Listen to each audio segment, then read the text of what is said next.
दोस्तों, फांसी के 12 साल बाद जब इराकी सदर सद्दाम हुसैन की कब्र खोली गई तो ऐसा क्या मौजज़ा हुआ कि पूरी दुनिया दंग रह गई।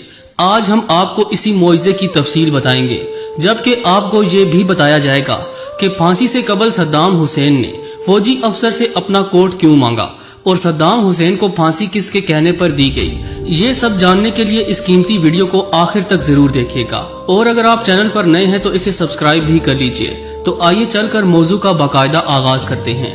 दोस्तों, सद्दाम हुसैन बगदाद के शुमाल में वाक़ शहर तकरियत के एक गरीब घराने में पैदा हुए। वालिद के जल्द ही वफात पाने के बाद इनकी वालिदा इन्हें अपने रिश्तेदारों के पास छोड़कर किसी और गांव चली गईं। चंद साल बाद इन्होंने दूसरी शादी कर ली। सौतेले वालिद का सद्दाम हुसैन के साथ बर्ताव अच्छा ना था। सद्दाम हुसैन के लिए जिंदगी मुश्किल थी और मुअर्रिख बताते हैं कि मोहल्ले के बच्चे नौ उम्र सद्दाम का मजाक उड़ाते थे। सद्दाम हुसैन के बारे में कहा जाता है कि इस अरसे के दौरान वो कदरे तन्हा रहते थे और आसपास के लड़कों पर धौंस भी जमाते थे। 12 बरस की उम्र में उन्होंने अपना घर छोड़ा और तकरियत में अपने एक चचा के साथ रहने लगे। इनके चचा उस्ताद थे। तारीख इराक पर किताब दी मॉडर्न हिस्ट्री ऑफ इराक की मुसन्निफा पैबी मार कहती हैं कि इनका माजी खासा दिलचस्प था। अपने लड़कपन में सद्दाम हुसैन हुकूमत मुखालिफ मुजाहिरों में खासे सरगर्म रहे, मगर इराकियों की तरह वो बरतानवी नौ आबादियाती हुकूमत और जागीरदाराना निजाम के खिलाफ होते गए। सन 1958 के इनकलाब में इराक में बरतानवी हामी बादशाहत के खात्मे के बाद मुल्क में पुरतशद्दुद बुरहानी दौर का आगाज हो गया, लेकिन सद्दाम हुसैन के लिए 60 की दिहाई अहम तरीन साबित हुई।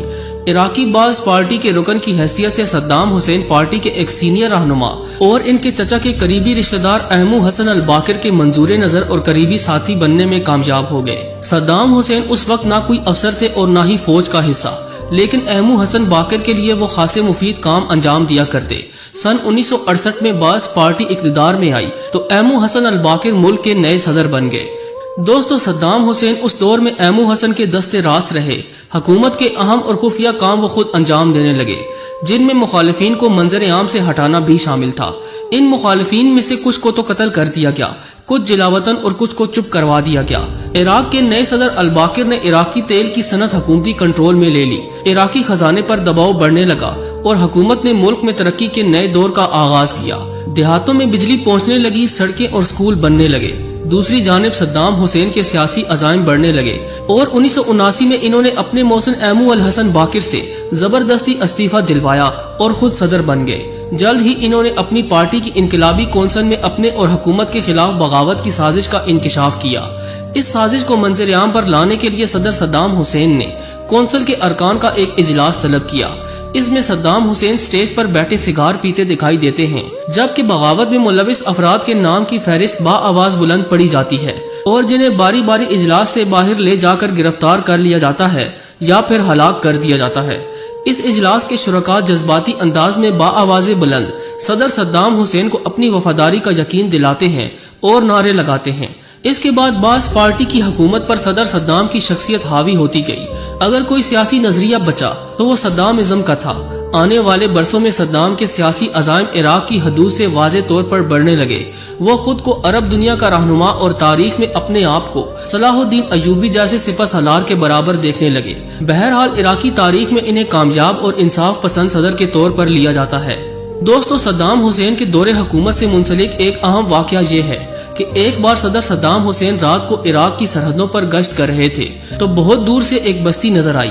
सद्दाम ने अपने साथियों से कहा कि इस बस्ती में चलते हैं और लोगों की खबर गिरी लेते हैं, तो साथियों ने मना किया कि रात काफी हो चुकी है, मगर सद्दाम ने फिर इसरार किया तो सिपाही उस बस्ती की जानिब चल दिए। बस्ती में पहुंचे तो एक घर में दस्तक दी। अंदर से एक शख्स आया। इसने सदर सद्दाम हुसैन को अपने दरवाजे पर पाया तो हैरान रह गया। खबर पूरे इलाके में फैल गई और पूरी बस्ती सद्दाम हुसैन के इर्द गिर्द जमा हो गई। लोग सद्दाम हुसैन का मुसाफा करते और खुशी से झूम जाते। सद्दाम ने कहा कि आपको कोई तकलीफ तो नहीं है। लोगों ने कहा कि हम बहुत खुश हैं, किसी किस्म की तकलीफ नहीं है। सद्दाम हुसैन ने इस मौके पर एक तारीखी जुमला अदा किया और कहा, बस मेरे लिए दुआओं की दरख्वास्त है। जब तक मैं जाग रहा हूँ उस वक्त तक चैन से सोते रहो। जब मैं चला गया तो तुम कभी सो नहीं पाओगे। तारीख गवाह है कि जब सद्दाम हुसैन जिंदा थे तो इराक की बेटी भी महफूज थी, शाम की बेटी भी महफूज और यमन की बेटी भी महफूज थी। यूं समझे कि पूरा अरब सुकून की नींद सोता और सुकून की नींद उठता था। अचानक अरब ने यूरोप का साथ दिया। صدام حسین کو تنہا کر دیا۔ یوں امریکہ نے عراق پر چڑھائی کر دی اور صدام حسین کو تختہ دار پر لٹکا دیا گیا۔ 30 دسمبر 2006 کو عراق کے سابق حکمران صدام حسین کو انسانیت کے خلاف جرائم کے الزام میں عید کے دن پھانسی پر لٹکا دیا گیا۔ عراقی عوام کے ذہنوں میں عید الاضحیٰ کا وہ دن ہمیشہ تازہ رہے گا، کیونکہ تختہ دار پر لٹکائے جانے کے مناظر پوری دنیا کو ٹی وی پر دکھائے گئے۔ صدام حسین نے 1989 میں عراق کی حکومت سنبھالی تھی، جبکہ 2003 میں امریکہ کی سربراہی میں اتحادی فوج کے حملوں کے دوران گرفتار ہوئے اور حکمرانی کے دوران قتل و غارت کے کئی واقعات کے الزام پر ایک عدالت نے انہیں پھانسی کی سزا سنا دی، جس پر عمل درآمد بھی ہوا۔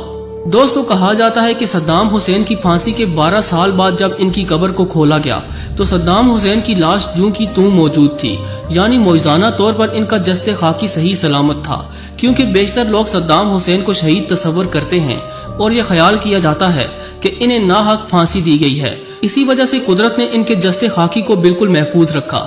صدام حسین کی پھانسی کی کارروائی کی نگرانی کرنے والے ایک انگریز فوجی کی جانب سے کئی سالوں بعد تہلکہ خیز انکشافات کیے گئے۔ انگریز فوجی کے مطابق صدام حسین اپنی زندگی کے آخری لمحات میں سکون سے سرشار تھے اور ان کے ہونٹوں پر مسکراہٹ چھائی ہوئی تھی۔ پھانسی سے قبل صدام حسین نے اپنی پسند کا ناشتہ طلب کیا اور اس کے بعد وضو کر کے نماز فجر ادا کی۔ پھر وہ پھانسی کے فیصلے پر عمل درآمد کے انتظار میں بستر پر بیٹھ کر قرآن کریم کی تلاوت کرنے لگے۔ امریکی فوجی اہلکار صدام حسین کی مسکراہٹ سے بہت زیادہ خوف محسوس کر رہے تھے اور موت کا سامنا کرتے ہوئے صدام حسین کے انتہائی سکون کے سبب ان فوجیوں کا گمان تھا کہ ان قریب کوئی بم دھماکہ کر دیا جائے گا۔ اس انگریز فوجی نے مزید انکشاف کیا کہ صدام حسین نے ایک پہرے دار سے بڑا گرم کوٹ طلب کیا، کیونکہ وہ نہیں چاہتے تھے کہ سردی سے کپکپاتی حالت میں وہ پھانسی پر لٹکے اور عراقی عوام یہ گمان کر لے کہ ان کا سابق صدر موت سے خوفزدہ ہے۔ صدام حسین پھانسی پر چڑھنے سے قبل مسکراتے رہے، یہاں تک کہ کلمہ شہادت دہراتے ہوئے دنیا سے رخصت ہو گئے۔ سابق عراقی صدر کی یہ مسکراہٹ ان کی موت کے بعد بھی ایک پہیلی بنی ہوئی ہے۔